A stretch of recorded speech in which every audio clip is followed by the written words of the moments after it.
rocher où je trouve un abri, où je trouve un abri, mon bouclier, la force qui me sauve, ma haute retraite, ma haute retraite. Je t'aime, ô Éternel,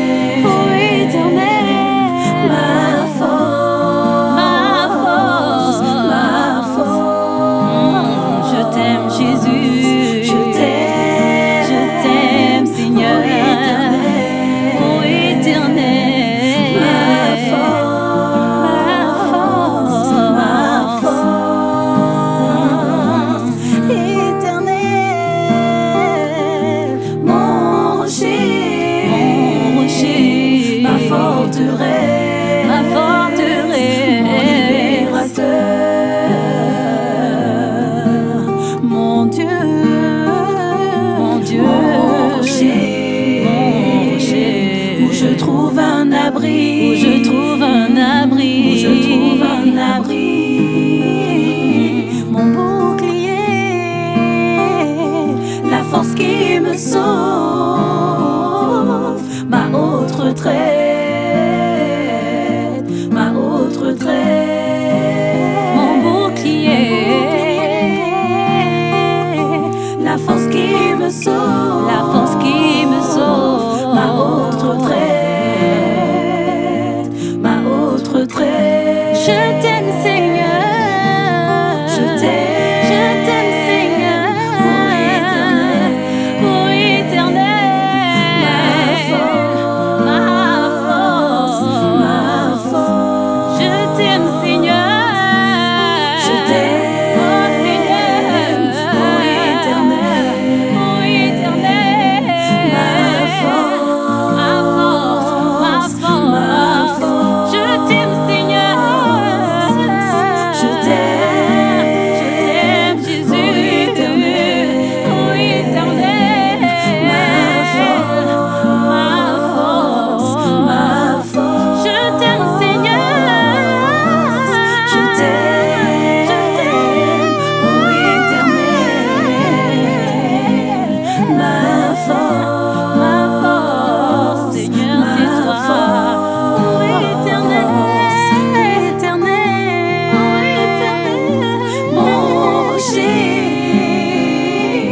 ma forteresse, mon libérateur, mon Dieu, mon rocher, où je trouve un abri sûr, où je trouve un abri. Mon bouclier, c'est toi, Jésus, c'est toi, la force qui me sauve, ma haute retraite,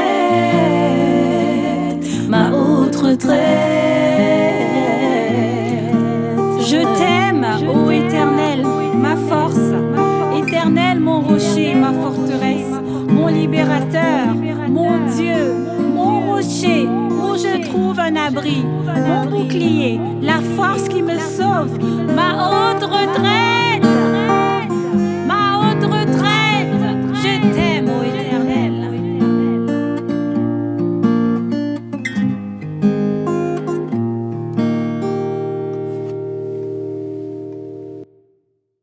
Chapitre 37, le psaume 37.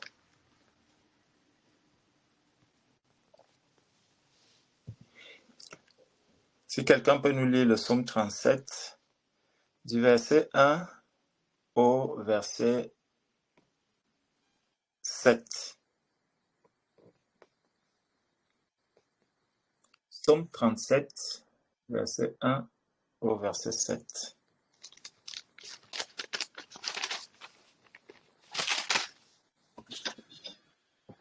Psaume 37, du verset 1 au verset 7.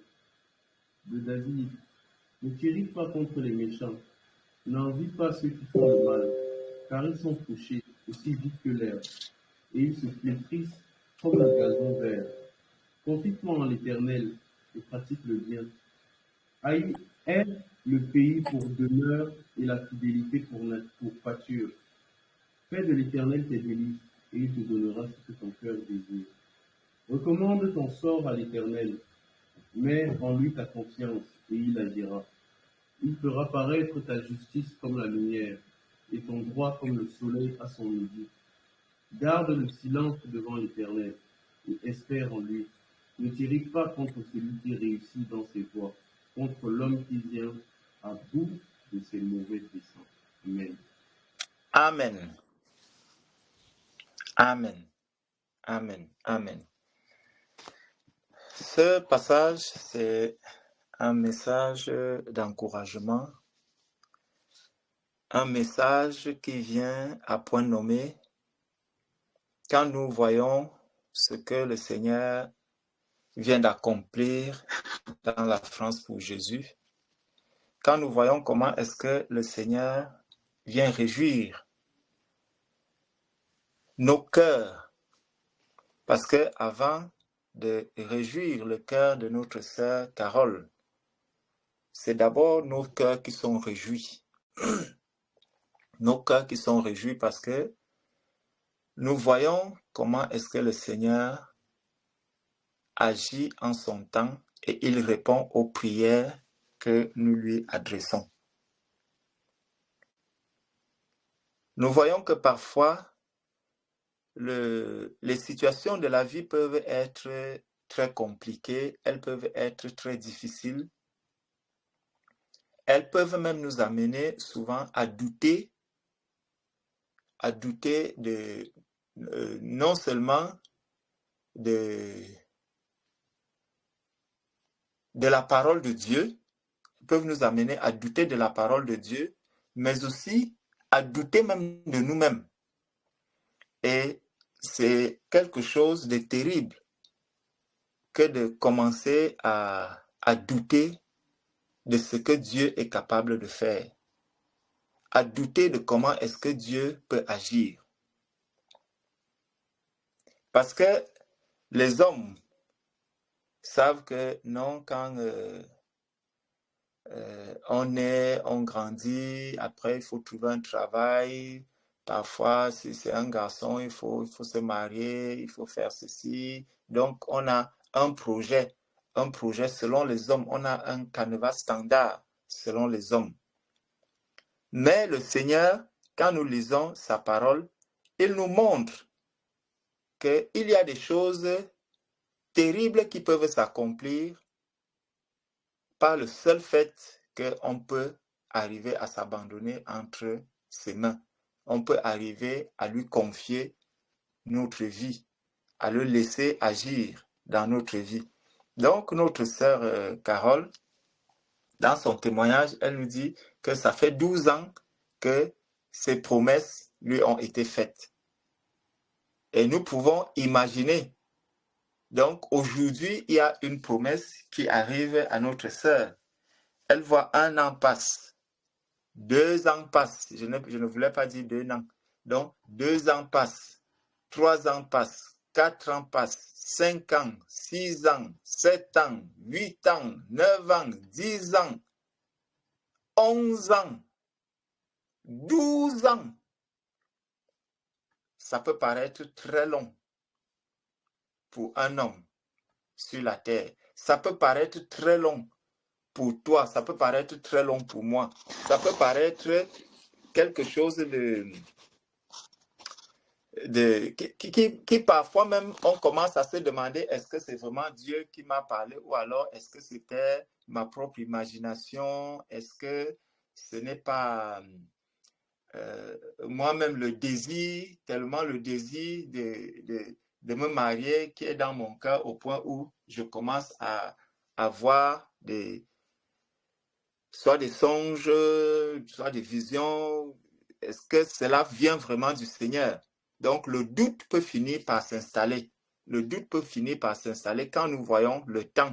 Quand nous voyons le temps qui est en train de passer, quand nous voyons comment est-ce que certains qui n'ont même pas eu de songe, certains n'ont pas eu besoin de songe, mais on entend que tel s'est marié, on entend que tel autre, il y a quelqu'un qui est venu toquer la porte, il y a quelqu'un d'autre, ma soeur, elle démarre, elle arrive au Cameroun, elle va au mariage de Papa Walter, elle assiste, elle voit comment les cérémonies sont en train de se dérouler, tout ça devant elle. Donc, les uns et les autres commencent même à se poser des questions. Est-ce qu'un jour, je verrai aussi ma fille se marier? Est-ce qu'un jour, je verrai aussi ceci s'accomplir? Ça peut être ça, ça peut être dans le cadre du mariage. Ça peut être dans le cadre peut-être de quelqu'un qui est face à une situation de santé. Est-ce qu'un jour, je verrai même ma situation sanitaire s'améliorer? Est-ce qu'un jour, je pourrais être guéri? Est-ce qu'un jour, ma situation professionnelle, certains cherchent du travail, ils n'en trouvent pas. Est-ce qu'un jour, ma situation professionnelle pourra changer? Est-ce qu'un jour, mon couple, est-ce que dans un jour, je verrai même la paix, j'aurai même la paix dans mon couple? Est-ce qu'un jour, je verrai même comment est-ce que moi aussi, je peux me réjouir? D'autres, ça sera peut-être conduire la voiture. Est-ce qu'un jour, je pourrais même conduire la voiture? Est-ce qu'un jour, je pourrais? Est-ce qu'un jour, je pourrais? Est-ce qu'un jour, je pourrais? Donc, il y a beaucoup de choses comme ça, beaucoup d'interrogations que nous pouvons avoir. Et parfois, il y a, quand tu es dans cette situation, des personnes qui vont aussi t'adresser certaines paroles.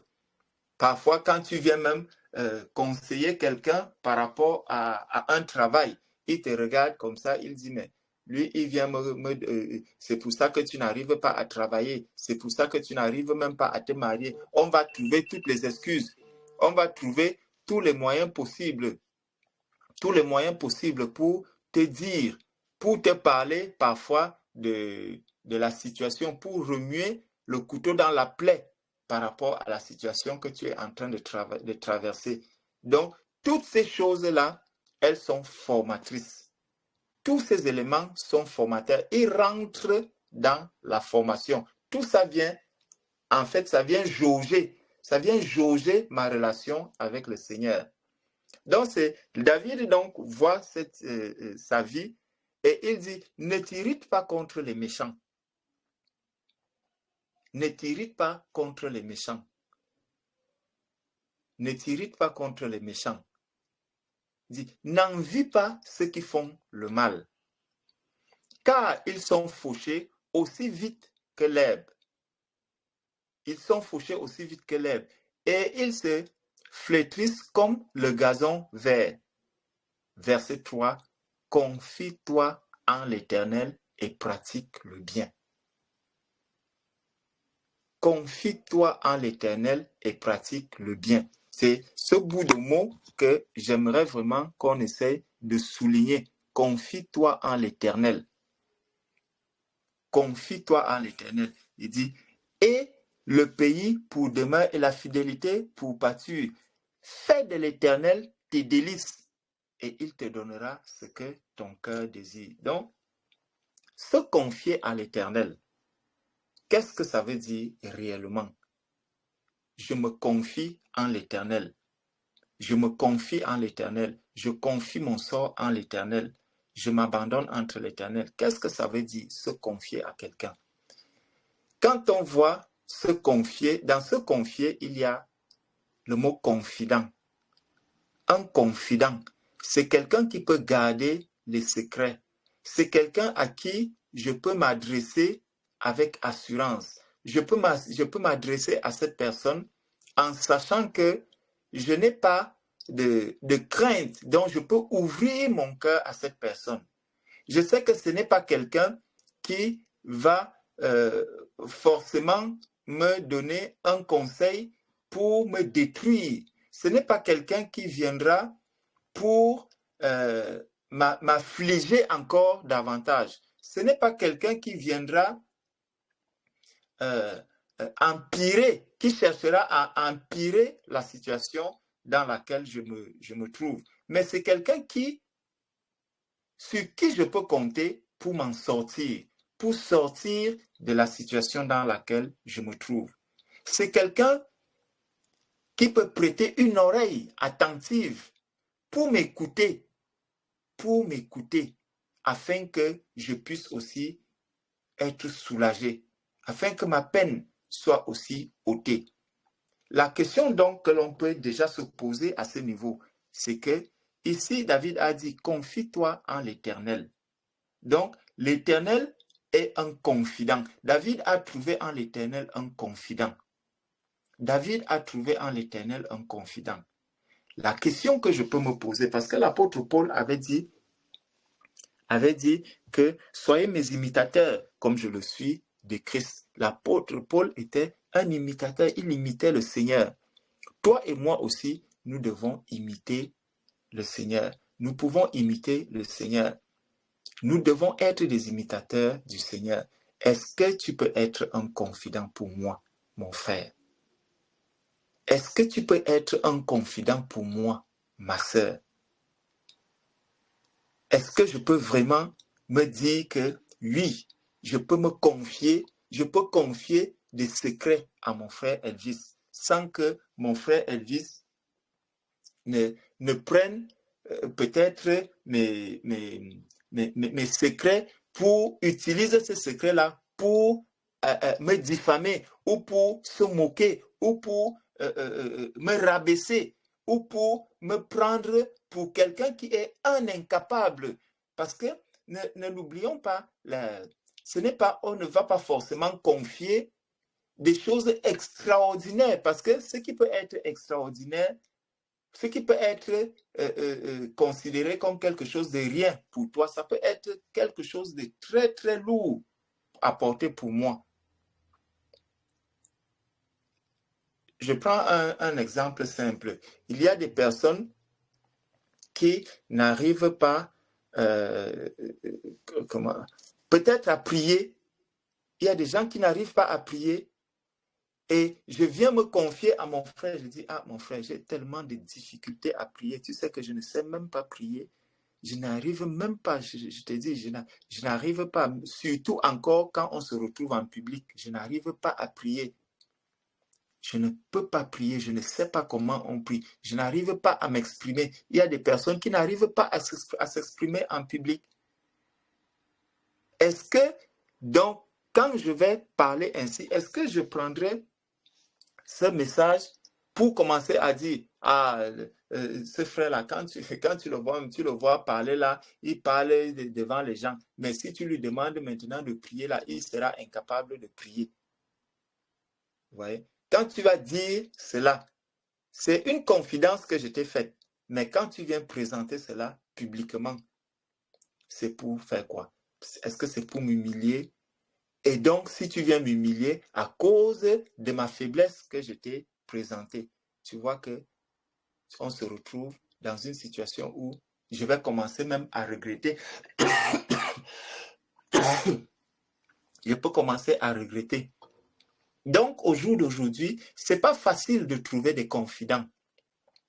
C'est pas facile de trouver des confidents dans l'église. Même dans l'église, c'est pas facile de trouver des personnes vers qui tu peux aller te confier, vers qui tu peux aller confier ton secret, vers qui tu peux aller parler et la personne t'écoute. Et la personne ne prend pas cela pour commencer maintenant à te diffamer ou à se moquer.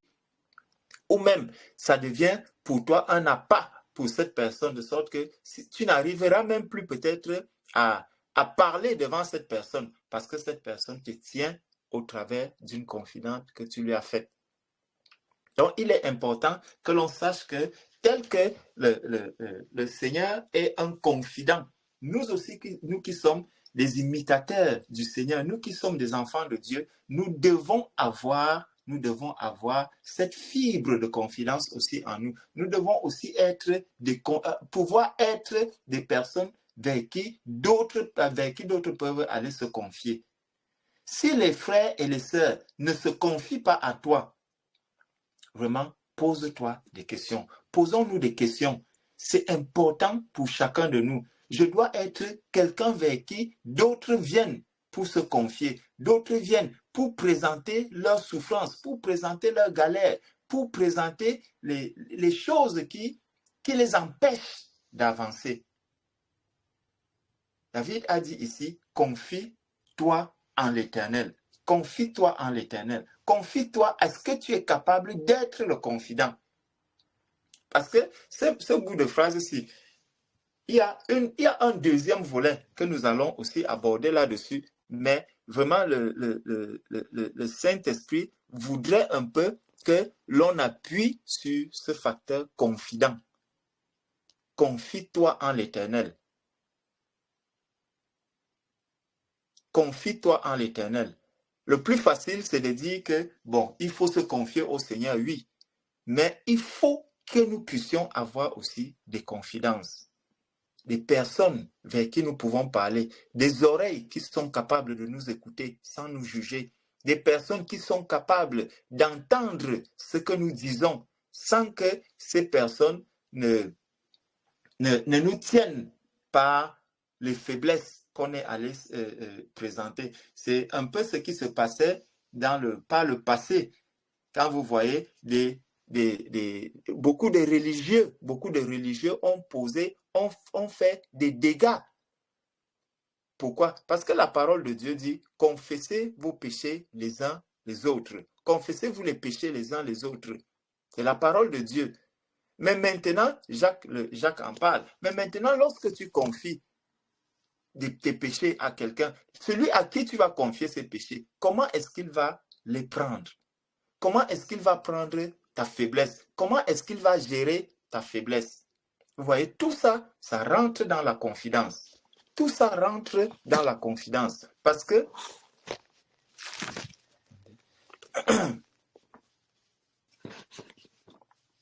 la confidence, les confidents aujourd'hui, il n'est pas facile de trouver des confidents. Les chrétiens, même certains chrétiens, sont prêts à aller se confier aux gens du monde plutôt que de se confier aux chrétiens que nous sommes.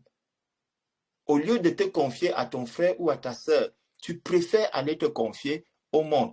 La faute, ce n'est pas à celui qui va se confier, toujours. La faute, ce n'est pas toujours par rapport à celui qui va se confier. Souvent, la faute est à nous. Parce que la façon que nous gérons les confidences qui nous sont données, la façon que nous gérons ces confidences peut amener les uns et les autres à se méfier. Ça va créer de la méfiance. Plutôt qu'il y ait de la confiance, ça va créer de la méfiance entre nous. Ça va créer de la méfiance entre les frères. Ça va créer de la méfiance dans l'église au point où quelqu'un ne pourra plus venir pour se rapprocher. Quelqu'un ne pourra plus venir se rapprocher de toi pour te dire, ah mon frère, quand tu vois là, il y a telle ou telle situation dans ma famille, il y a telle ou telle chose qui se passe dans ma famille. Il est prêt plutôt à aller raconter même ça à un de ses collègues. Il est prêt à aller raconter cela à son collègue plutôt que de le raconter à ses frères. Attendez-moi, excusez-moi.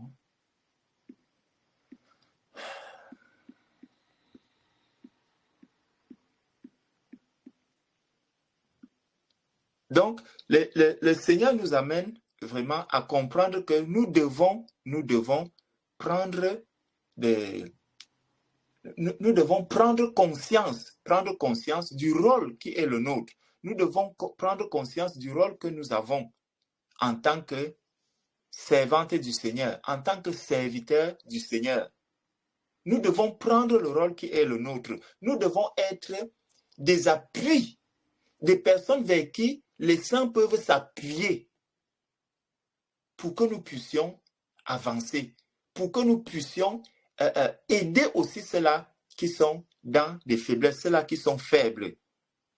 Nous devons être, et que quelqu'un ne croit pas qu'il est fort, vraiment fort dans tous les domaines, plus que les autres. Si quelqu'un le croit, celui-là est en train de se tromper. Tu peux être fort dans tel domaine, mais tu as besoin de quelqu'un vers qui tu vas te confier. Personne ici sur la terre ne peut dire qu'il n'a pas besoin d'un confident. Nous tous qui sommes ici, à certains moments, j'ai besoin de me confier à quelqu'un.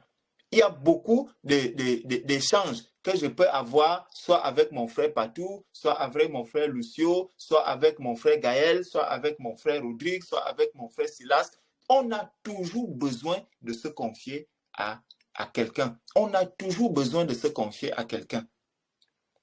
Mais est-ce que je suis donc digne de confiance? Est-ce que je suis digne de confiance? Est-ce que je suis digne de confiance? Parce que le seul fait que nous ne soyons pas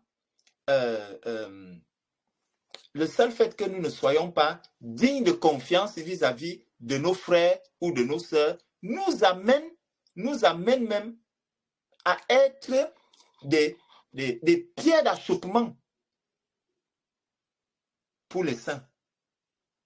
Nous amenons même les uns et les autres parce que quand un saint, prenons un exemple, un saint a une situation, il passe par une situation et au lieu de venir se confier à toi, il va se confier à un païen. Est-ce qu'il est en train de faire la volonté de Dieu? Non, il ne fait pas la volonté de Dieu. Donc, il est coupable devant le Seigneur. Mais en même temps, s'il vient se confier à toi, comment est-ce que toi, tu vas prendre, quelle position est-ce que tu vas prendre par rapport à l'information qu'il t'a donnée? Que chacun de nous vraiment puisse vraiment regarder cet aspect de la chose. Parce que souvent, ça peut conduire même comment ça conduit vraiment à des véritables. Ça peut amener quelqu'un vraiment à tomber. Ça peut amener quelqu'un vraiment à tomber et à devenir même aigri. Parce que à force de se confier aux gens, et on se rend compte que non, je me suis confié à tel, il a fini par me trahir. Je me suis confié à tel, il a fini par me trahir. Je me suis confié à tel, il a fini par me trahir. À la fin, tu restes là, tu te dis non. Je préfère mourir avec mes problèmes. Le seul vers qui je vais aller me confier, je ne peux me confier qu'en l'Éternel. Oui, le Seigneur a dit, confiez-vous en l'Éternel. Mais nous devons être des imitateurs du Seigneur. Nous devons propager la bonne odeur du Seigneur. Nous devons être aussi des confidents. Nous devons être des confidents. Imaginez un peu dans une famille où les enfants ne peuvent pas se confier à leurs parents. Vers qui d'autre iront-ils se confier? Ils vont plutôt aller se confier à leurs camarades à l'école. Vous imaginez la chose? Vous imaginez la chose que quelqu'un, votre enfant, au lieu de se confier à vous, il va se confier à un camarade à l'école. Donc, regardons vraiment s'il y a des choses, des actes que nous accomplissons qui ne vont pas dans ce sens, qui ont fait de nous des personnes qui ne peuvent plus être des confidents aujourd'hui. Des confidents. Je viens te confier ma misère, je viens te confier mes faiblesses et tu en prends pour faire un instrument pour plutôt te moquer de moi ou pour ma mère. Excusez-moi, mon truc est tombé.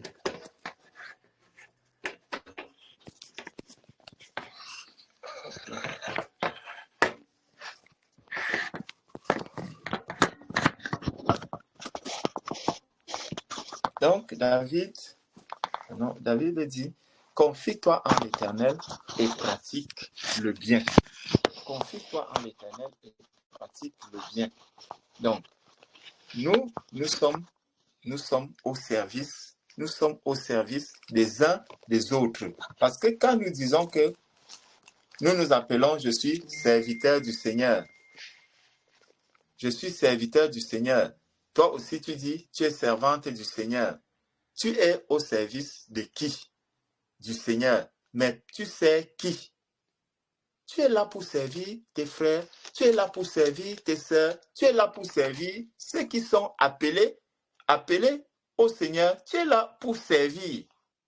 Tu es là pour servir. Et quand tu dois servir avec le cœur dans la joie, avec un cœur bien joyeux, avec un cœur bien disposé. Donc, nous continuons ici. Donc, je disais que on peut bien prendre ce verset, confie-toi en l'Éternel, et s'arrêter simplement en disant que bon, voilà, il faut que je me confie, il faut que je confie.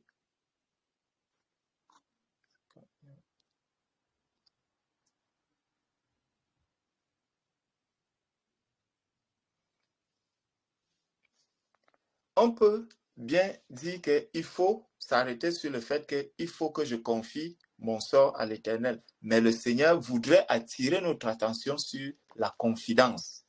Sur la confidence, le fait que je dois être un confident. Je dois demander au Seigneur de me donner d'aide, de pouvoir être un confident. Il dit, est le pays pour demain la fidélité. Et il vient encore au verset 5, il dit, recommande ton sort à l'Éternel. Recommande ton sort à l'Éternel. Donc, je dois être celui-là qui, vers qui je vais prendre un peu. Alors, on peut regarder Philémon. Prenons un peu le livre de Philémon. Philémon. L'épître de Paul à Philémon. Nous allons voir comment est-ce que l'apôtre Paul parle à Philémon.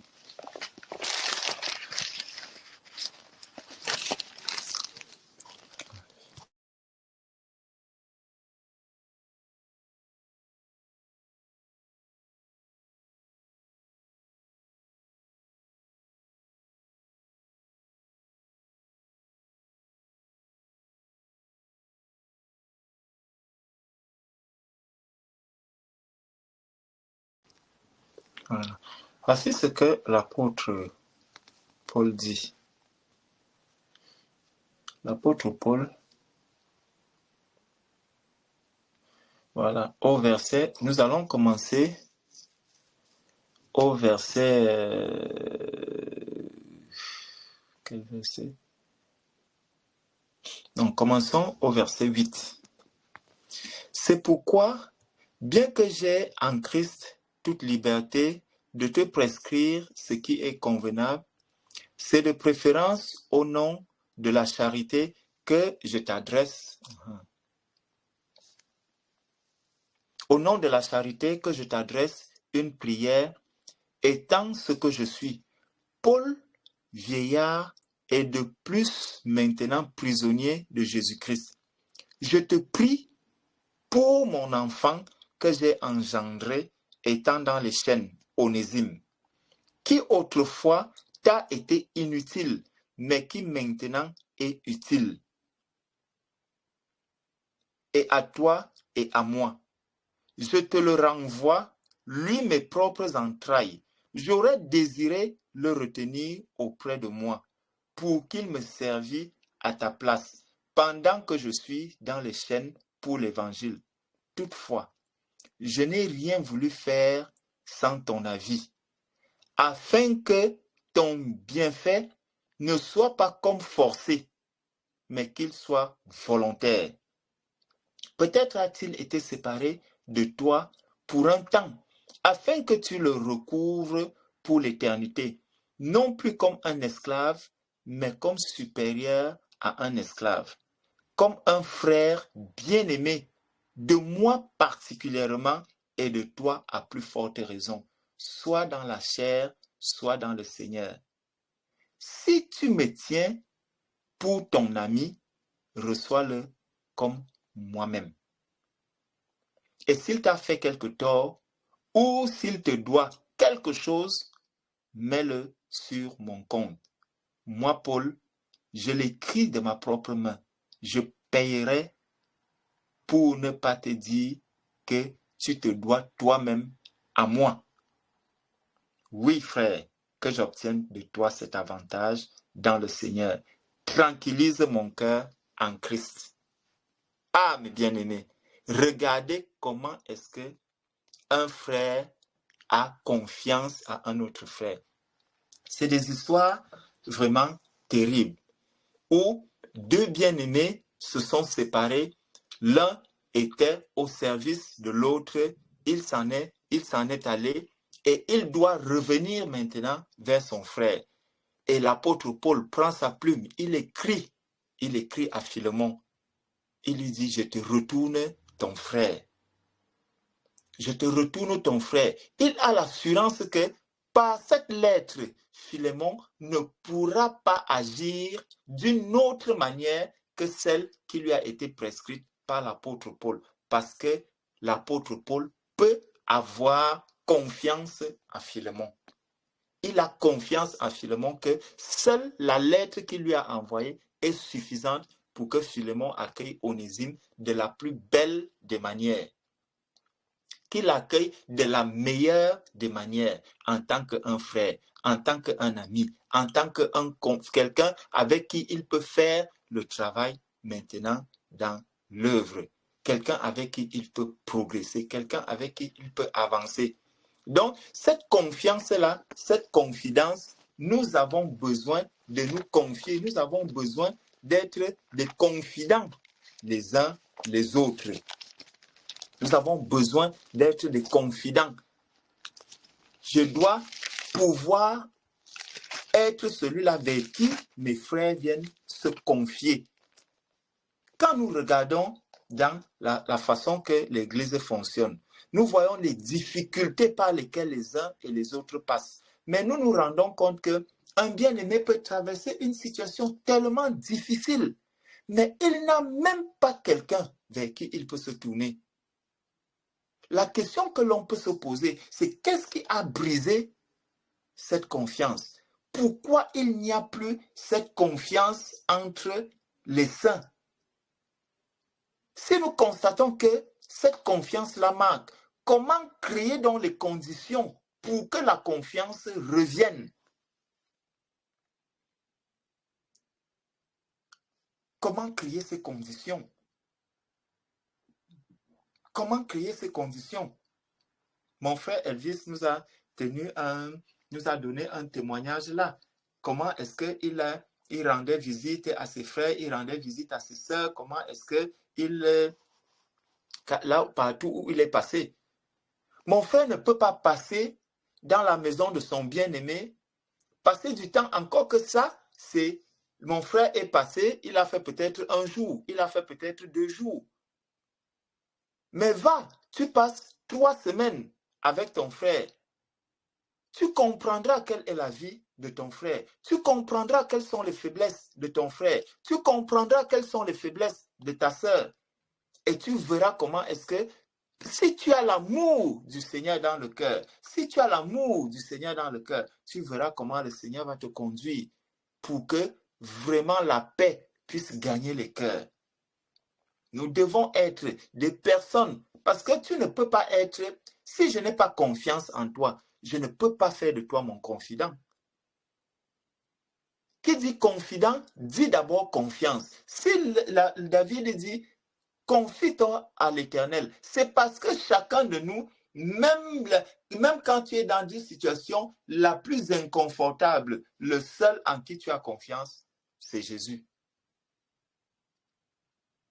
Et non, je me confie au Seigneur. Moi, je me confie seulement au Seigneur. Parfois, c'est tellement de déceptions qui font en sorte que la personne dit, dès que tu essaies de lui parler, ah, il faut en parler à l'église. Non, non, non, pardon. N'essaye même pas de porter mon problème devant l'église, devant les frères. Non, non, non, non, pardon. Je ne veux même pas que mon problème arrive devant les frères. Bien-aimés, ces attitudes sont révélateurs de quelque chose. C'est que nous avons failli à notre mission. L'Église a failli face à sa mission. Nous sommes des consolateurs. Nous sommes ceux-là qui doivent apporter la bonne odeur de Christ dans les vies. Nous sommes ceux-là qui doivent apporter, comme le Seigneur a dit, que venez à moi, vous tous qui êtes fatigués et chargés, je vous donnerai du repos. Qui est-ce qu'il utilise? Regardons un peu quand quelqu'un est dans la souffrance. Quand quelqu'un est dans la souffrance, Prenons le livre, allons dans... Tout à l'heure, on a parlé de Jacques. On n'est pas rentré. On n'est pas rentré là-dedans.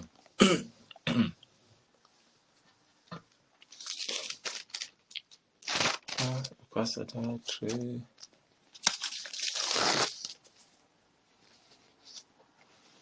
Jacques, prenons Jacques chapitre 5. Jacques chapitre 5, nous allons prendre au verset 12. À partir du verset 12. Il dit, « Avant toute chose, mes frères, ne jurez ni par le ciel, ni par la terre, ni par aucun autre serment, mais que votre oui soit oui et que votre non soit non, afin que vous ne tombiez pas sous le jugement. Quelqu'un parmi vous est-il dans la souffrance? Qu'il prie. Quelqu'un est-il dans la joie? Qu'il chante des cantiques. Quelqu'un parmi vous est-il malade? Qu'il appelle les anciens de l'Église et que les anciens prient pour lui. Et que les anciens prient pour lui. En loignant d'huile au nom du Seigneur, la prière de la foi sauvera le malade et le Seigneur le relèvera. Et s'il a commis des péchés, il lui sera pardonné. Confessez donc vos péchés les uns aux autres et priez les uns pour les autres, afin que vous soyez guéris. Regardons un peu le rôle que nous avons à jouer. Les saints parfaits. Le rôle que nous avons à jouer. Si tu ne peux pas être le confident de tes sœurs, le confident de tes frères, comment tu vas pouvoir prier pour eux? Parce que pour que je prie pour mon frère Lucio, je dois connaître quelles sont les difficultés de mon frère Lucio. Je dois connaître quelles sont les souffrances de mon frère Lucio. Je dois connaître par quel moment difficile mon frère Lucio est en train de traverser pour pouvoir prier pour lui. Sinon, même les sujets de prière vont me manquer. Je viendrai simplement à l'assemblée. C'est à l'assemblée que je vais entendre que, ah, voilà, la sœur Carole est en train de se marier. Elle va se marier. La sœur Carole est en train de se marier. Mais bien aimé, quand on est dans une assemblée, unis dans un même cœur, un même esprit, j'ai la conviction que rien ne doit arriver à l'un de nous ici sans que le Seigneur ne l'ait révélé au moins à une personne. C'est comme ça que nous devons fonctionner. Si nous avons l'habitude de prier les uns pour les autres, quand je vais passer du temps à prier pour mes frères, du temps à prier pour mes sœurs, le Seigneur va me révéler les situations qui sont dans les vies des uns ou des autres. Le Seigneur va nous révéler cela. Donc, le Seigneur nous dit ici que, regardons, il dit, confessez donc les péchés les uns aux autres. Il faut de la confidence. Il faut de la confiance pour que nous venions confesser les péchés les uns aux autres. Il faut de la confiance. Il faut que cette confiance naisse. Il faut, et tout ça est bâti sur l'amour. Tout ça est bâti sur l'amour. La confiance que je peux faire à mes frères. La confiance que je peux faire à mes sœurs. Quand mon frère viendra se confier à moi, comment est-ce que je vais prendre cela? Est-ce que je suis digne de confiance? Parce que pour que quelqu'un se confie à toi, il faut qu'il ait confiance en toi. Donc si les bien-aimés ne se confient pas aux uns et aux autres, nous devons nous poser des questions. Nous devons nous interroger. Nous devons nous interroger sur notre marche. Confiez donc vos péchés les uns aux autres et priez les uns pour les autres afin que vous soyez guéris. Afin que vous soyez guéris, la prière fervente du juste a une grande efficace. Donc, le Seigneur nous appelle vraiment à revoir notre façon d'être, revoir notre façon de marcher, revoir le positionnement que nous avons vis-à-vis de nos frères, vis-à-vis de nos sœurs. Si je me rends compte que chaque fois que je vais chez mon frère pour lui parler de ma situation, plutôt que de me consoler, il va plutôt me reprendre. Il va seulement me reprendre. Mais je ne viens pas me confier à toi pour que tu me reprennes tout le temps. Ça ne veut pas dire que tu ne dois pas me reprendre. Oui, tu peux me reprendre. Tu peux me reprendre. Mais j'ai besoin d'un secours. J'ai besoin d'être consolé. J'ai besoin d'être aussi, de savoir aussi que je peux même faire mal. Mais quand tu vois au travers de ce mal, tu vois la miséricorde du Seigneur. Tu vois l'amour du Seigneur. Tu vois comment est-ce que la compassion du Seigneur et qu'elle parle en ma faveur. Parce que même pour exhorter, même pour encourager quelqu'un, si j'exhorte quelqu'un étant dans soit animé par la colère ou par un esprit de supériorité, si j'essaye d'exhorter ou d'encourager étant dans cet esprit, cette exhortation ne passera pas. Cet encouragement même ne passera pas. Donc, la façon que je me présente à mon frère ou à ma sœur pour l'écouter, examiner ce qu'il a dit, cette façon-là est importante. C'est important, c'est nécessaire que l'on puisse comprendre que nous devons travailler pour que l'œuvre que le Seigneur veut accomplir en chacun de nous, en tant que confident de nos bien-aimés, confident de nos sœurs, confident de nos frères. Les confidents, ce n'est pas seulement les frères qui sont des confidents. Même les sœurs doivent être des confidentes de leurs sœurs et même les confidentes de leurs frères. Puisque les sœurs sont les confidentes souvent de leurs enfants. Mais est-ce que les cœurs de nos sœurs sont disposés à vraiment recevoir les choses les plus terribles? Quand je vais venir confier à ma sœur que, ma sœur, quand tu vois là, je traverse une situation vraiment très difficile. Vraiment, je veux que tu pries pour moi. Comment ma sœur va prendre cela? Est-ce qu'elle va le prendre pour... Vraiment, ce frère, quand vous le voyez là, il est tellement faible. C'est même quelqu'un... Quand vous le voyez là, je ne peux même pas te raconter sa vie. Si je te raconte sa vie, tu vas seulement étonner. Maintenant, même quand il parle, je ne peux même plus écouter. Tout simplement parce que ce frère est venu se confier à toi. Tout simplement parce que ce frère est venu te présenter sa misère. Donc, n'utilisons pas les confidences de nos bien-aimés pour les matraquer, pour les affaiblir encore davantage, pour ne plus les considérer. Non, le Seigneur nous a appelés à nous confier les uns aux autres. Mon frère, ma sœur, si je ne peux pas venir me confier à toi, tu veux que j'aille me confier à qui? Tu veux que je me tourne vers qui? Quand je suis dans des difficultés, vers qui est-ce que je dois me tourner? Est-ce que c'est vers des païens? Ou alors, je dois rester auprès de mes bien-aimés pour qu'ils me fortifient, pour qu'ils me soutiennent, pour qu'ils soulagent ma peine. Vers qui je dois me tourner? Vers qui je dois me tourner?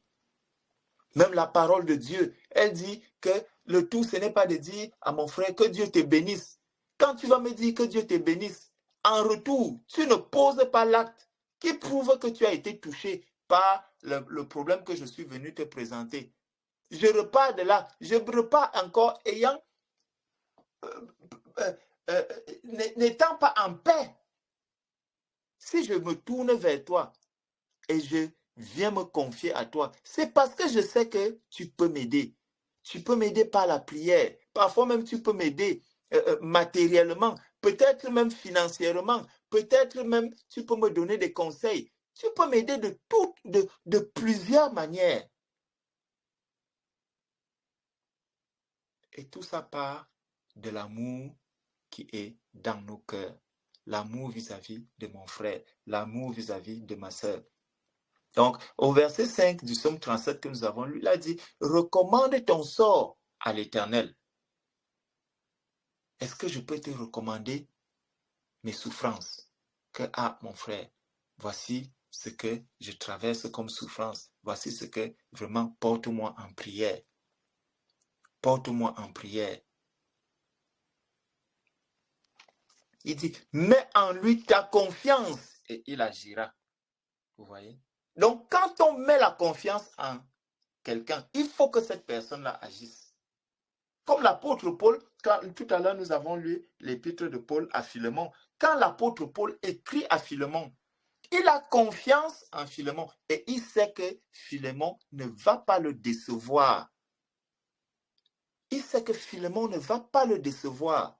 Bien-aimés, évitons de décevoir ceux qui sont avec nous. Évitons de décevoir. La déception est quelque chose de terrible.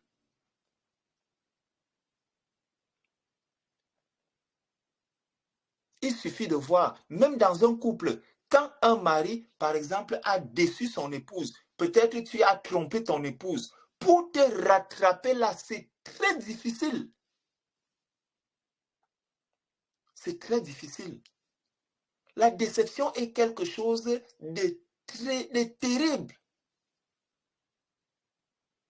Évitons de nous décevoir les uns les autres. Évitons les déceptions. Quand un bien-aimé sait que je suis allé me confier à tel, je lui ai dit les choses de ma vie, je lui ai raconté ma vie, je lui ai présenté ma vie.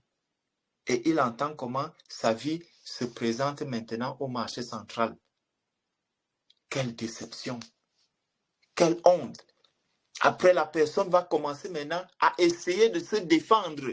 Et par la suite, quand ça ne va plus aller entre cette personne-là et toi, tu vas dire, c'est quelqu'un il est comme ça. Lui, il n'aime pas qu'on lui fasse des reproches. Mais est-ce que je suis venu me confier à toi pour que ma vie soit exposée? Non. Il faut des confidents. Nous devons être des confidents. Et pour se confier à toi, tu dois être quelqu'un qui est rempli d'amour, quelqu'un qui est capable d'écouter, quelqu'un qui est capable de comprendre, quelqu'un qui est capable de pouvoir rendre la paix, donner la paix à ceux qui sont autour de lui. Nous avons besoin. Il fera reparaître ta justice comme la lumière et ton droit comme le soleil à son midi. Garde le silence devant l'Éternel et espère en lui. L'espérance. L'espérance. Je viens me confier à mon frère. Je viens me confier à ma sœur. Parce que j'espère. J'espère recevoir quelque chose de mon frère. J'espère recevoir quelque chose de ma sœur. Et il n'y a que l'amour, mes bien-aimés. Il n'y a que l'amour qui peut amener quelqu'un à ce niveau. Il n'y a que l'amour et l'amour seul. Souvent, on se demande, mais comment savoir que vraiment je suis rempli d'amour? Comment savoir que j'aime? Comment tu ne peux pas dire que je ne t'aime pas? Alors, quand je vois tout ce que je fais, oui, si tu n'es pas un confident, si je ne peux pas venir me confier à toi, on peut manger, on peut boire, on peut faire toutes ces choses-là. Mais la confidence, ça vient, c'est des secrets. C'est des secrets qui sont donnés.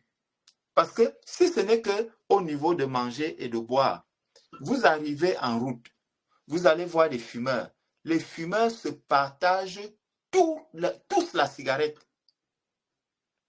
Un fumeur est capable de sortir un bâton de cigarette de sa bouche comme ça et le donner à un autre. L'autre prend aussi, il se met à fumer, sans qu'il ne se doute même de ce que cette personne peut être malade. Et me transmettre la maladie par la cigarette. Mais il va prendre cette cigarette, il commence à la fumer, Ça, c'est les personnes qui n'ont pas, qui parfois ne sont pas dans le Seigneur, qui agissent ainsi. Donc, ce n'est pas le fait de se partager un repas, ce n'est pas le fait de se partager un plat, ce n'est pas le fait de se partager ci ou de se partager ça. Quand on rentre dans le domaine de la confidence, c'est des secrets. Parce que ces personnes qui sont là à l'extérieur, c'est vrai qu'ils peuvent même rentrer aussi dans des secrets, commencer à parler peut-être parce qu'ils ont trop bu, parce qu'ils ne sont plus lucides ou pour telle ou telle raison. Ils peuvent se confier à eux. Mais les chrétiens n'arrivent plus à trouver aujourd'hui des oreilles qui peuvent les écouter. Tes frères ont besoin de tes oreilles pour les écouter. Tes sœurs ont besoin de tes oreilles pour les écouter. Donc, lorsque nous nous écoutons les uns les autres, nous devons être des confidents sincères, des véritables confidents en qui les uns et les autres ont confiance. N'utilisons pas les faiblesses de nos frères que nous avons reçues par la confidence pour les exposer, pour les diminuer encore davantage. Parce que quand quelqu'un traverse une période difficile, un moment difficile, il est déjà affaibli. Ne les affaiblissons pas davantage. N'affaiblissons pas davantage nos bien-aimés. Mais cherchons à les élever. Cherchons à les encourager. Cherchons à les fortifier. Cherchons à les amener à prendre de l'assurance, à avoir confiance en eux-mêmes. Parce que les souffrances, les difficultés font souvent en sorte que la personne n'a même plus confiance en elle. Comme tout à l'heure, quand on a pris le cas de notre sœur qui s'est mariée, d'autres sœurs peuvent se trouver dans la même situation où elles commencent même à perdre confiance. Mes sœurs, ne perdez pas confiance. Ne perdez pas confiance.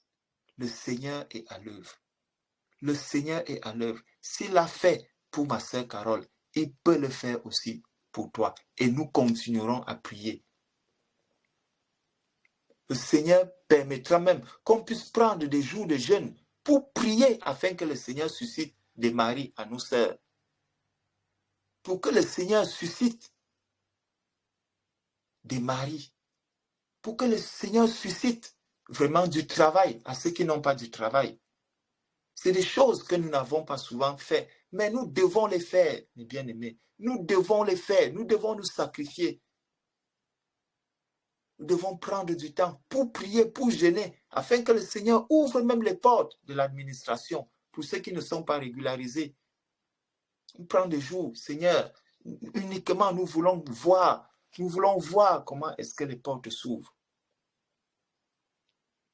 C'est des actes que nous devons poser. C'est des actes que nous devons poser.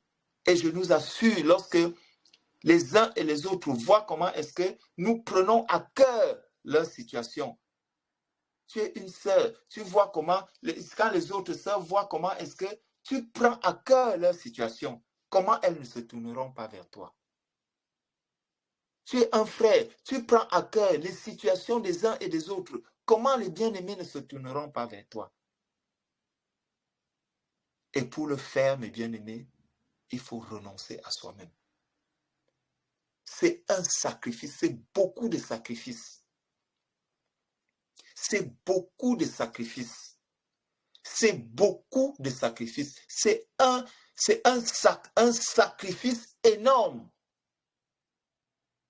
Il faut être prêt à se sacrifier pour faire ce travail. Il faut être prêt à se sacrifier.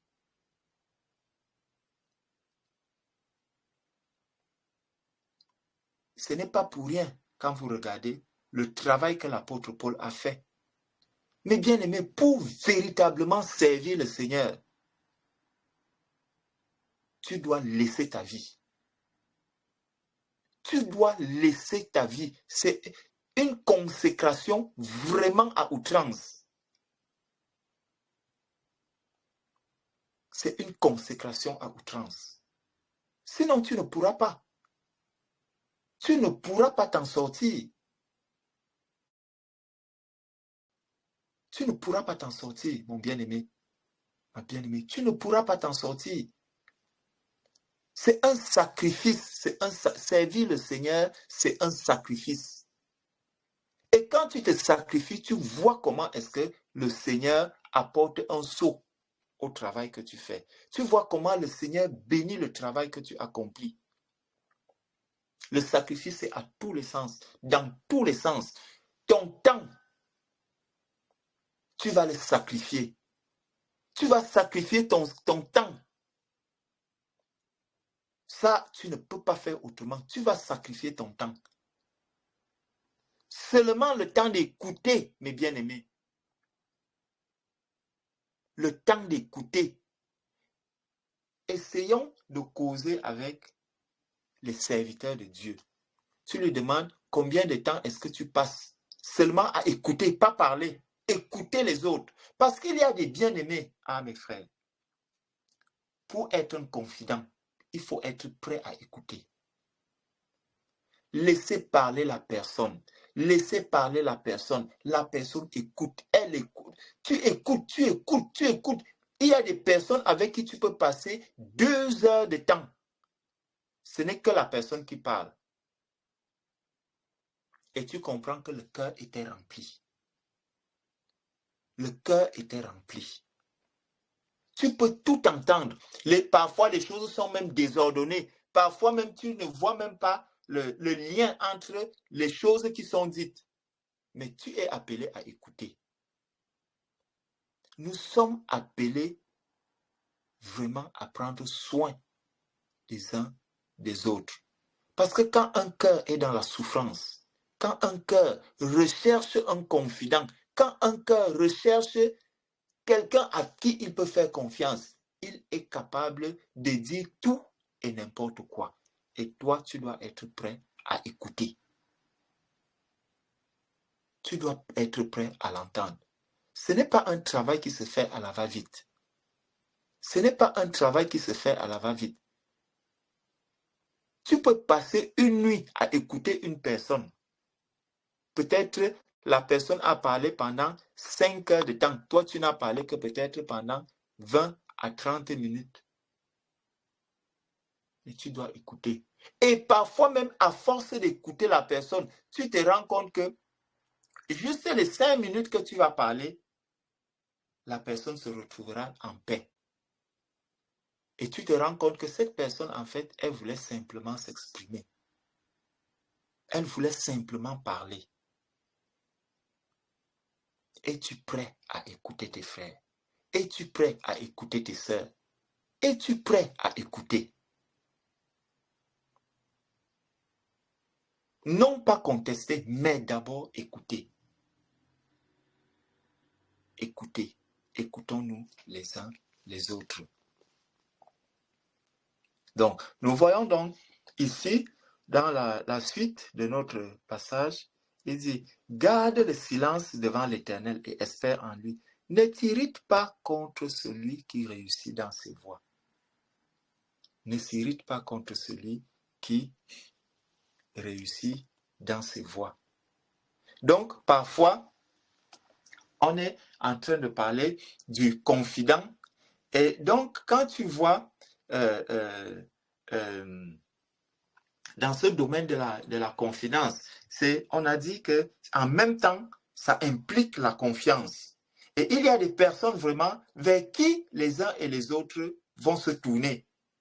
Il y a des gens vers qui on va se tourner parce qu'on trouve une oreille attentive, parce qu'on trouve une personne qui est prête à écouter, qui est prête à encourager, qui est prête à soutenir. Souvenons-nous toujours de l'histoire de Jésus avec la femme adultère. Elle était prête à être lapidée par les hommes. Mais cette femme a trouvé un confident. Et cette confidence, elle n'a pas commencé par des paroles. Cette confidence a commencé par l'attitude que le Seigneur Jésus a eue vis-à-vis de cette femme. Les gens peuvent crier, ils peuvent dire tout ce qu'ils veulent. Quelle attitude tu adoptes par rapport à cette situation? Est-ce que cette attitude peut créer un climat de confiance? Jésus est resté. Il regardait, il observait comment on voulait lapider sa servante, comment on voulait lapider son enfant, comment on voulait faire du mal à son enfant. Mais le confident fidèle était là. Le confident qui ne déçoit jamais était là. Le confident qui veille était là. Le confident qui peut venir au secours dans les moments les plus difficiles était là. Le confident qui est capable d'accomplir des merveilles dans la vie de ses enfants était là.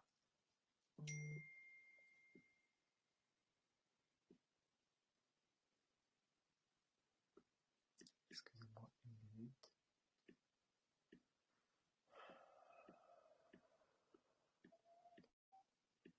Le confident fidèle était présent. Il était là et il regardait. Il voyait et il observait. Il observait tout ce qui se passait. Il observait tout ce qui se passait. Il regardait et quand il voit comment son enfant est là. Son enfant est dans une situation difficile, dans une situation inconfortable. Il regarde, il voit comment on veut incriminer, comment on veut faire du mal à sa fille. Alors il reste, il regarde et il se dit, le moment est venu.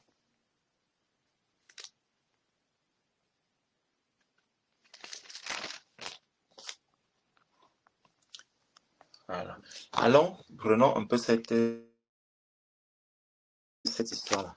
Cette histoire dans Jean 8. On va voir l'attitude que le Seigneur a adoptée. Jésus s'est rendu, Jean chapitre 8. Jésus s'est rendu à la montagne des Oliviers. Mais dès le matin, il alla de nouveau dans le temple. Et tout le peuple vint à lui. S'étant assis, il les enseignait. Alors les scribes et les pharisiens amenèrent une femme, surprise en adultère. Et la plaçant au milieu du peuple, il dit à Jésus, « Maître, cette femme a été surprise en flagrant délit. Moïse, dans la loi, nous a ordonné de lapider de telles femmes. Toi donc, que dis-tu » Il disait cela pour l'éprouver, afin de pouvoir l'accuser. Il disait cela pour l'éprouver, afin de pouvoir l'accuser. Mais Jésus s'étant baissé, écrivait avec le doigt sur la terre. Comme il continuait à l'interroger, il se releva et leur dit, « Que celui de vous qui est sans péché jette le premier la pierre contre elle. » On va d'abord s'arrêter là, bien-aimés. Voilà une femme qui a commis une faute. Et le confident fidèle est positionné là.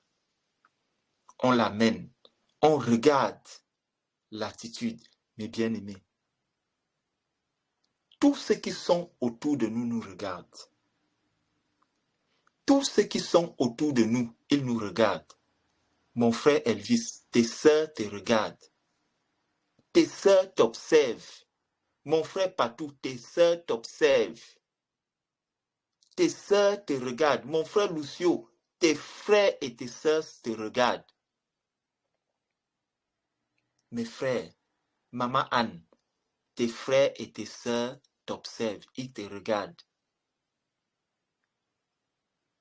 Mon frère Gaël, tes frères et tes sœurs te regardent. Comment tu vas agir? Comment tu vas te comporter? De quel côté tu vas te tourner? Regardons une femme.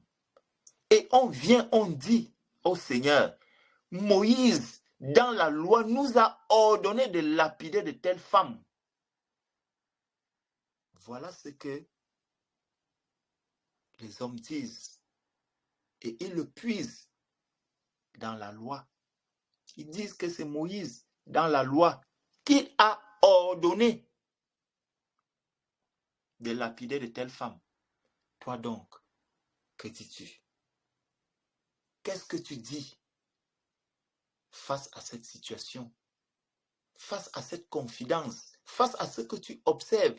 Parce que c'est de l'année, une relation, des situations simples du quotidien naissent une relation qui peut maintenant m'amener à te faire confiance ou à ne plus te faire confiance. Donc, l'attitude que je vais adopter face à une situation amènera celui qui est là devant moi à me faire confiance ou à ne plus me faire confiance.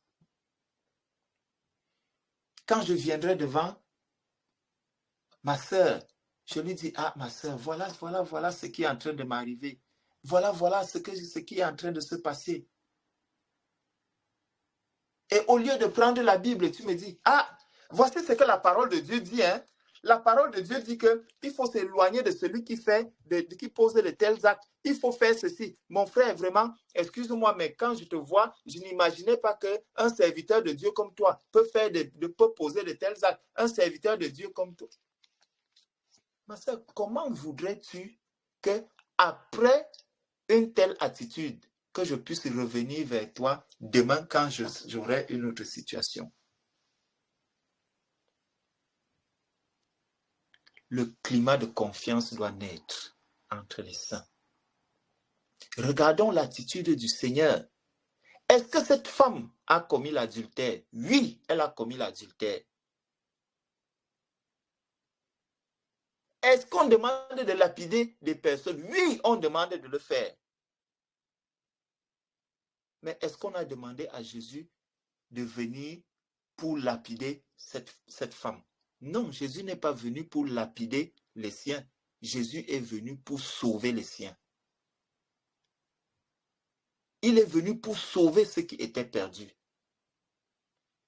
Donc, une parole peut ne pas te concerner. Elle peut concerner les autres, mais toi, non, elle ne te concerne pas. Voilà l'attitude que nous devons souvent avoir face à certaines situations. Oui, la parole dit ceci. Oui, la loi dit ceci. Oui, c'est ce qu'on a l'habitude de faire. Mais est-ce que c'est pour ça que le Seigneur t'a suscité? Est-ce que c'est pour ça que le Seigneur t'a préparé? Est-ce que le Seigneur a dit au Seigneur Jésus que descends et il y a une femme adultère qui va se présenter, le jour qu'elle va se présenter, lapide-la? Ce n'était pas ça le rôle du Seigneur Jésus. Il est venu pour sauver. Il est venu pour sauver. Si c'est pour les autres que cette parole a été donnée, que ceux qui sont prêts à la lapider, la lapident. Le Seigneur Jésus n'est pas venu pour lapider les siens, mais pour les sauver. Pour les sortir de la puissance des ténèbres à la lumière. Il est venu les restaurer. Il est venu les apaiser. Il est venu leur donner la paix. Il est venu pour les amener dans le repos. Le confident fidèle. Le confident, celui en qui les saints peuvent faire confiance. Celui qui a péché peut faire confiance. Celui en qui quelqu'un qui a commis l'adultère peut être restauré et présenté comme un saint. Comme un saint, un homme parfait, une femme parfaite.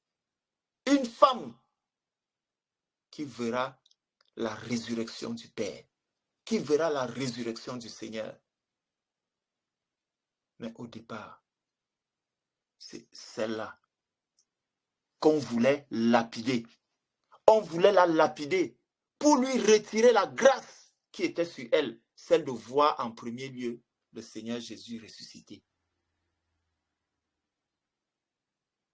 On voulait lui ôter cette grâce. On voulait lui enlever cette grâce. Faisons attention, mes bien-aimés. Le mouvement peut être commun. Tout le monde peut dire des choses. Tout le monde peut poser des actes. Tout le monde peut agir d'une certaine manière. Mais toi qui es là, quelle est la grâce qui est sur toi? Qu'est-ce que le Seigneur a prévu faire avec toi? Tu vas maintenant lapider. Tu vas être le premier à lancer la pierre sur cette femme qui doit voir en premier lieu Jésus ressuscité. Regarde l'acte que tu auras posé. Regarde l'acte que tu auras posé.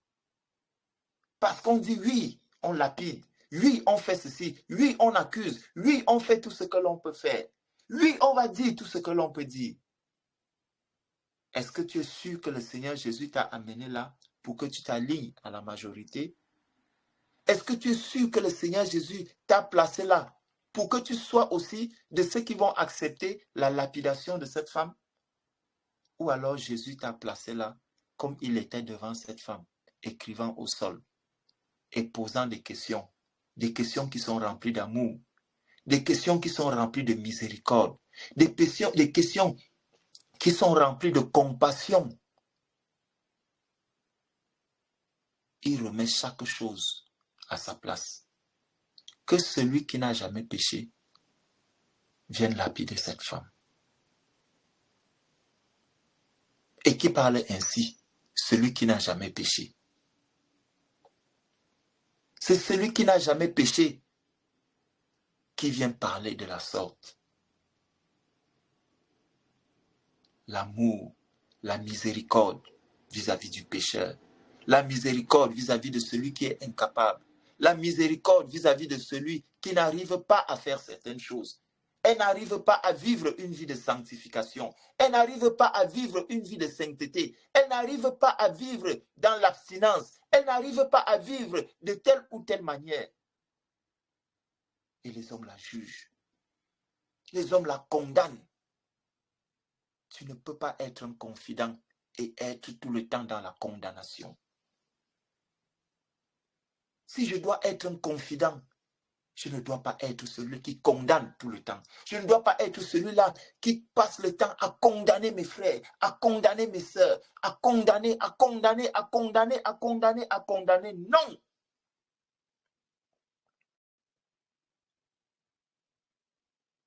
Je ne peux pas attirer vers moi les saints et tenir un bâton.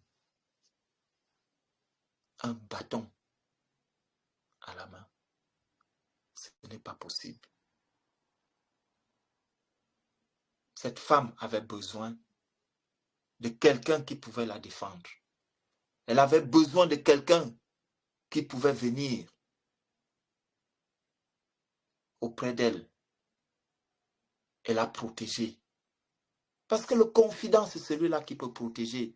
Quand tu vas voir un frère avec son épouse dans des difficultés, rentre en prière. Rentre en prière. Prie pour eux.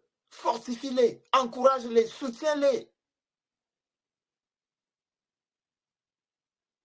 Plutôt que de condamner, que ce soit le frère, que ce soit la sœur. Ce n'est pas pour les condamner, mais c'est pour les soutenir, pour les fortifier. Tu vois un parent dans les difficultés avec les enfants, ce n'est pas pour condamner, parce qu'une mère, peut-être elle cherche des voies et des moyens pour s'en sortir avec cet enfant. Elle n'arrive pas. Ne condamne pas. Sois rempli d'amour. Sois rempli d'amour. Sois rempli d'amour. Exhorte, encourage, soutiens, fortifie. Et le Seigneur rendra ton travail puissant. Et le Seigneur rendra ton travail puissant. Cette femme, elle avait besoin. Elle avait besoin de quelqu'un qui pouvait voir sa souffrance, qui pouvait voir sa misère, qui pouvait voir comment elle est humiliée. Plusieurs sont humiliés, mais nous les humilions encore davantage. Parce qu'ils ont cherché un réconfort. Ils ont cherché un soutien. Le véritable confident. Nous devons les être. Nous devons être des vrais confidents, mes sœurs. Nous devons être des vrais confidents, mes frères. Et ça, si on n'est pas rempli d'amour, si on n'est pas rempli de compassion, si on n'est pas rempli de miséricorde. Savoir que oui, le frère Georges, c'est quelqu'un qui, lui, quand il dit souvent des choses, vraiment, je ne sais même pas comment il est. Je ne sais même pas comment il est. Mon frère, je suis faible, prie pour moi. Prie pour moi, soutiens-moi. Soutiens-moi, ma soeur. Soutiens-moi, fortifie-moi. Encourage-moi à faire mieux. Encourage-moi à faire mieux. Encourage-moi à faire mieux. Le Seigneur Jésus voit l'état de cette femme. Le Seigneur Jésus connaît la vie de cette femme. Le Seigneur connaît le dessein de cette femme. Le Seigneur Jésus connaît qu'est-ce qui est prévu pour le mari de Marie ici. Le Seigneur connaît ce qui est prévu pour cette femme. Et c'est cette femme qu'on est en train d'accuser. La grâce qui est sur cette femme, elle s'est tournée vers le monde. Elle s'est tournée vers le monde. Elle a fait des choses abominables, des choses qui sont pires que les hommes peuvent condamner. Mais le Seigneur ne l'a pas condamnée. Il dit que celui de vous qui est sans péché jette le premier la pierre contre elle. Et s'étant de nouveau baissé, il écrivait sur la terre. Quand ils entendirent cela accusés par leur conscience, ils se retirèrent un à un, depuis les plus âgés jusqu'au dernier. Et Jésus resta seul avec la femme qui était là au milieu.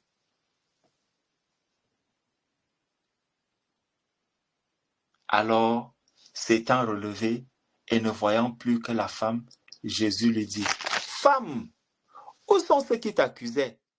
Personne ne t'a-t-il condamné? » Elle répondit, « Non, Seigneur. » Et Jésus lui dit, « Je ne te condamne pas non plus. Va et ne pêche plus. » Jésus ne lui a pas dit que je ne condamne pas ton adultère ou quoi que ce soit. Jésus ne se soucie pas de ce que tu as fait. Jésus regarde la grâce qui est dans la vie de son enfant. C'est ça qui importe pour le Seigneur. C'est ça qui importe pour notre Seigneur. Et c'est le rôle que toi et moi, mon bien-aimé, nous devons accomplir. C'est le rôle que nous devons accomplir. Le rôle d'encouragement, le rôle de fortification, le rôle de soutien, le rôle de confident. Confions-nous les uns aux autres. Surtout, créons une situation, créons un climat qui permettra aux uns et aux autres de se confier à nous. Est-ce que mes frères et mes sœurs peuvent réellement se confier à moi? Que le Seigneur nous bénisse, qu'il nous fortifie. Je vous aime, mes frères, je vous aime. Shalom, shalom, shalom.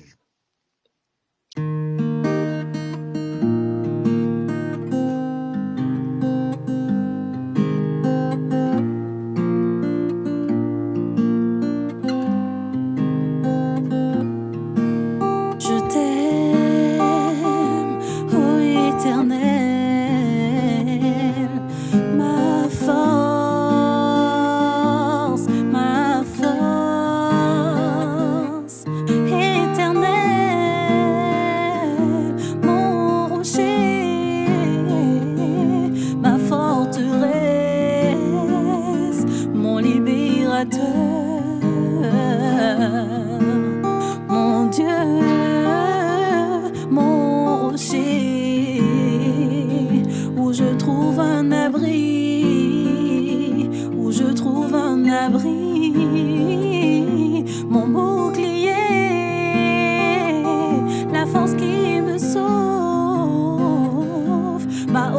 retraite, ma haute retraite.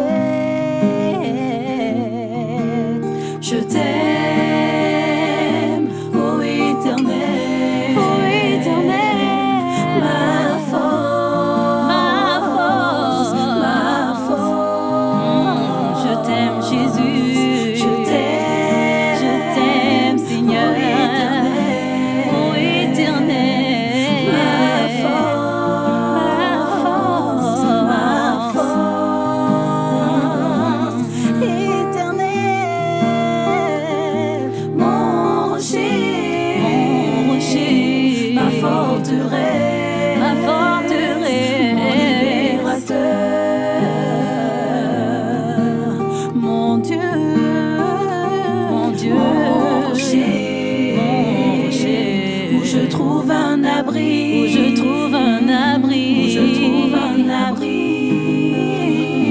mon bouclier, la force qui me sauve, ma haute retraite,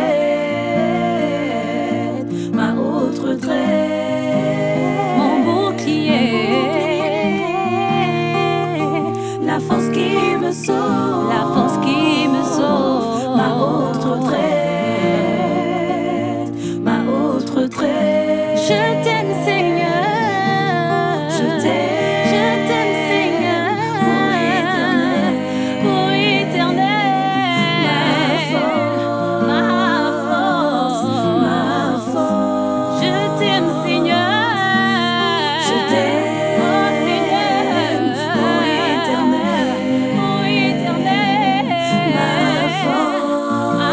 force, je t'aime, Seigneur, je t'aime, Jésus, ô Éternel, ma force, je t'aime, Seigneur, je t'aime, ô Éternel, ma force, Seigneur, c'est toi, ô Éternel, mon rocher, ma forteresse, mon libérateur, mon Dieu, mon rocher, où je trouve un abri sûr, où je trouve un abri. Mon bouclier, c'est toi, Jésus. C'est toi, la force qui me sauve, ma haute retraite,